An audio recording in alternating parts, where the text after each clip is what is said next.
Et ce matin, mon œil sur l'actualité avec ce titre: quand les politiques démontrent leurs limites économiques. Quand bien même on voudrait en rire, on finirait forcément par en pleurer.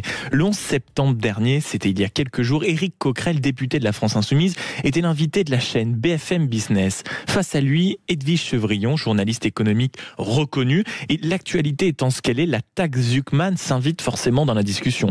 Et ce projet de prélèvement à 2% sur les patrimoines de plus de 100 millions d'euros, vous en avez forcément entendu parler. Et pour tester la logique, la journaliste prend un exemple concret. Mistral AI, pépite française de l'intelligence artificielle, valorisée à 12 milliards d'euros, mais qui ne fait pas encore de bénéfices, forcément. Elle pose donc la question, mais alors comment, par exemple, si on prend l'exemple de cette taxe Zuckman, comment ces dirigeants pourraient-ils payer une taxe sur une richesse qui n'est pas de l'argent liquide? Et c'est là que la scène devient proprement hallucinante. On découvre Éric Coquerel, qui déjà ne connaît visiblement pas Arthur Mensch, le patron de cette entreprise, qui est quand même absolument incontournable depuis quelques mois, et il semble surtout découvrir qu'une entreprise peut valoir près de 12 milliards sans que son dirigeant ne touche un centime de salaire. Il affirme alors, s'il ne se paye pas, son patrimoine n'augmente pas, il n'y a donc pas de problème. Et de conclure, médusé quand même après plusieurs relances et de grands moments de patience, à souligner de la journaliste, mais attendez, sa boîte vaut 14 milliards et il ne se paye pas? Et non, c'était un grand moment d'incompétence économique, sublime, signé accessoirement l'homme qui actuellement préside la commission des finances de l'Assemblée nationale. Et il n'est pas le seul.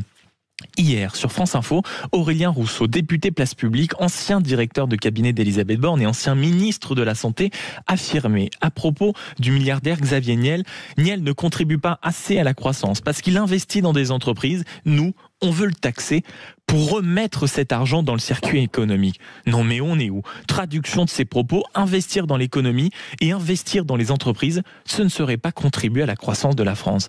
Mais écoutez, je pense à tous ceux aujourd'hui qui nous écoutent, vous, derrière votre poste de radio, avec votre café, les artisans, les boulangers, les restaurateurs, les transporteurs, ceux qui créent de l'emploi, qui produisent de la richesse, qui paient leurs charges au centime près et qui doivent en plus entendre les mauvais professeurs d'économie et qui leur donnent des leçons depuis un plateau de télé ou de radio. Mais en réalité, si on peut en rire, nous devrions nous inquiéter de ces politiques prêts à taxer, à réguler autant que possible les entreprises, petites comme grandes, sans jamais y avoir mis un pied dans leur vie et n'avoir jamais produit un centime de richesse.